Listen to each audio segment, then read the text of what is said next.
मालिक को प्रणाम। सभी अभ्यासी भाई बहनों को नमस्कार। बाबूजी कहते हैं हमारे यहाँ के सत्संगियों के जूं नहीं रेंगती, कुछ रस्मन और कुछ मुरब्बतन और कुछ अखलाकन किए जा रहे हैं। खैर यही गनीमत है कि किए जा रहे रोज़ न सही, कभी कभार ही सही। असल शौक़ और तड़प पैदा नहीं होती कहने के लिए मुश्किलातें ज़माना भी हाजिर है। मगर भाई मैंने तो यह देखा है कि बीवी बच्चों और अजीज़ों की मोहब्बत में और उनको खुश करने में किसी पर ज़माने की मुश्किलात ने असर नहीं डाला। मैं कैसे इसे समझ लूं कि ईश्वर की मोहब्बत को उसने रोका है या असर डाला है। वाकई मेरा काम उसके लिए अब शुरू हुआ है। अब इससे आगे पहुंचने का काम लाला जी साहब के हाथ में है और गुरु वही है जो अब आगे बढ़ा ले जाए। यह गुरु का लफ्ज़ मैंने जनाब लाला जी साहब के लिए इस्तेमाल किया, अपने लिए नहीं, क्योंकि हम सब आपस में भाई बहन हैं। जितना आगे इंसान पहुंचता है उतना ही ऊपर का फोर्स नीचे की तरफ मजबूत होने की वजह से ज़्यादा तेज़ रहता है। इसलिए जितना उससे ज़्यादा बढ़ता जाता है उतना ही ज़्यादा की ज़रूरत होती है। अभ्यासी जितना ही ऊंचा जाता है उतनी ही ज़्यादा गुरु की इच्छा शक्ति की ज़रूरत पड़ती है। ये सिर्फ लाला जी साहब की ही ताकत हो सकती है कि आगे बढ़ाते चले जाएं।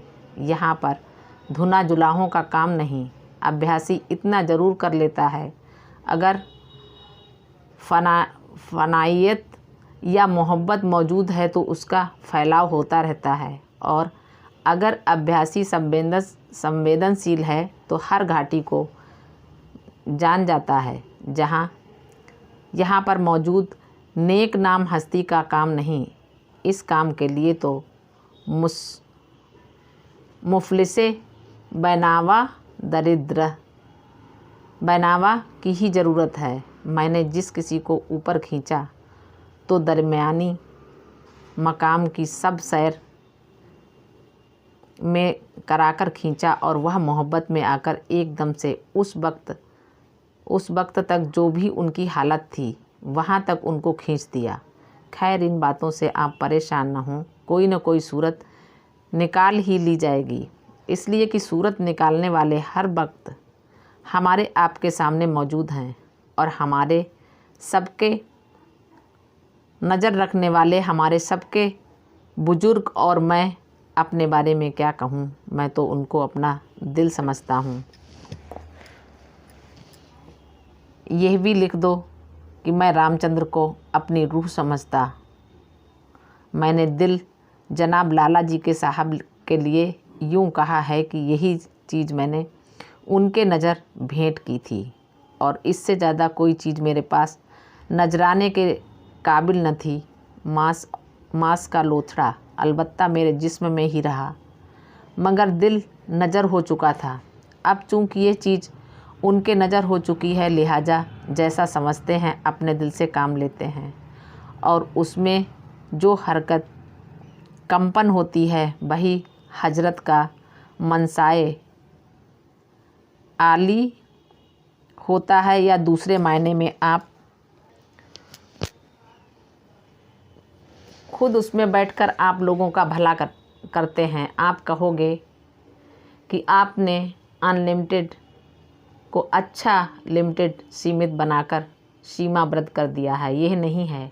और जब नज़र हो गई किसी की असीमित के तो उसमें भी असीमित का खासा आ गया।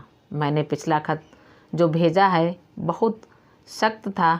मुझे रह रह कर ख्याल आता है कि सख्त खत लिख बैठा मगर मजबूर था। जनाब मैं सख्ती न रही तो सोचा कि कलम में सख्ती मौजूद है, इसलिए कि इसमें लोहा और लकड़ी भी है। इसलिए मुमकिन है कि उसकी शक्ति से ही आप लोग अपने ऊपर शक्ति करके कुछ ईश्वर प्रेम में रवानी दिखलाएं। मुमकिन है कि यही शक्ति कुछ अच्छा नमूना पेश करे।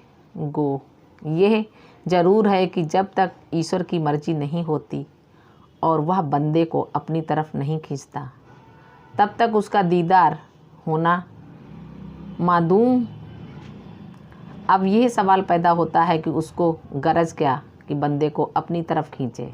इसलिए कि ईश्वर में अगर गरज आ गई तो मैं समझता हूँ कि वह हम लोगों के तरीके से महज दुनियादार हो गया। मगर साथ ही यह बात भी है कि जब हमारी गरज उससे मिलने की होती है तो हम वैसी ही तदबीर करने लगते हैं और इसी को अभ्यास कहते हैं। जब हमारी लौ उससे मिलने की लग जाती है तो उसमें एक तरीका का तरंग पैदा होने लगता है। तब उसको ये होश आता है कि कोई नामुराद बंदा उसके इंतज़ार में है। तो भाई यह चीज़ पैदा कौन करे? हम तो अपने चक्कर में पड़े हैं और उसी में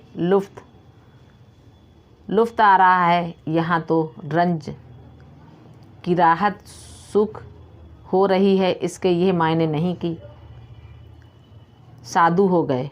वैसे तो भाई हर शख्स व ख्याले खेल दर्द हर आदमी अपने विचारों में खोया रहता है। रंज को राहत कहना, मैंने यूँ कहा है कि कोई भी मुसीबत पड़ जाए लोगों को सब गवारा है, मगर यह चीज़ गवारा नहीं कि कहीं हम अपने से बाहर कदम रखें। इसलिए कि चौके से बाहर जब कदम रखा चौका छूट गया। एक कदम चौके में है और एक बाहर। ये नहीं होता कि दोनों पाँव चौके के बाहर निकाल दें ताकि हम चौके से बाहर निकल जाएं और चौका भी छूटा ना हो। हमें चूँकि चौके से मोहब्बत है, लिहाजा हम उसमें से कदम आगे रखना ही नहीं चाहते। और इस चौके की आसिया मिठाई खाकर हम बहुत खुश हैं। जनाब भी जायका ले रहे हैं, नाक को भी सुगंध आ रही है, हाथ भी चल रहे हैं, निगाह भी उस तरफ है और अधगली चीज़ की भी जानकारी है। मन भी खुश हो रहा है, उसको भी गिजा मिल रही है। अब ऐसे ही खाने की परवाह है और वैसे भी असबाब हम मुहैया उपलब्ध कर रहे हैं।